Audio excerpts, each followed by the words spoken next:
Head অফিসের বড়বাবু লোকটি বড় শান্ত। তার যে এমন মাথার ব্যামো কেউ কখনো জানতো?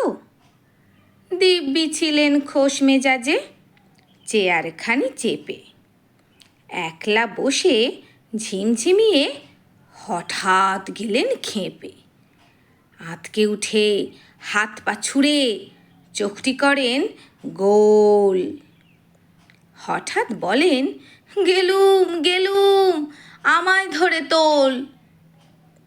তাই শুনে কেউ বদ্যি ডাকে, কেউ বা হাঁকে পুলিশ, কেউ বা বলে কামড়ে দেবে, সাবধানেতে তুলিস।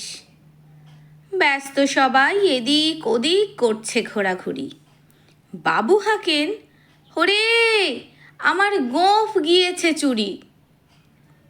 গোঁফ হারানো আজব কথা, তাও কি হয় সত্যি? গোঁফ জোড়া তো তেমনই আছে, কমেনি এক রত্তি। সবাই তারে বুঝিয়ে বলে, সামনে ধরে আয়না।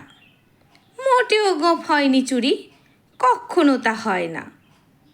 রেগে আগুন, তেলে বেগুন, তেরে কহেন তিনি।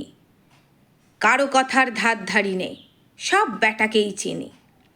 নোংরা ছ্যাঁটা, খ্যাংরা ঝাঁটা, বিচ্ছিরি আর ময়লা, এমন গোঁফ তো রাখতো জানি শ্যামবাবুদের গয়লা।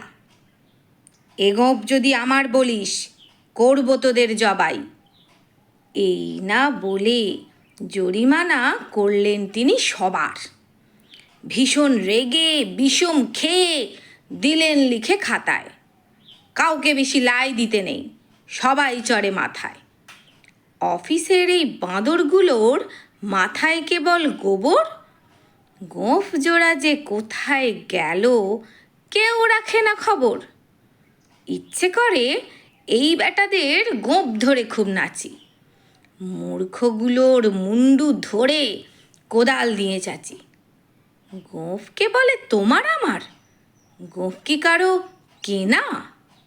গোঁফের আমি গোঁফের তুমি, তাই দিয়ে যায় চেনা।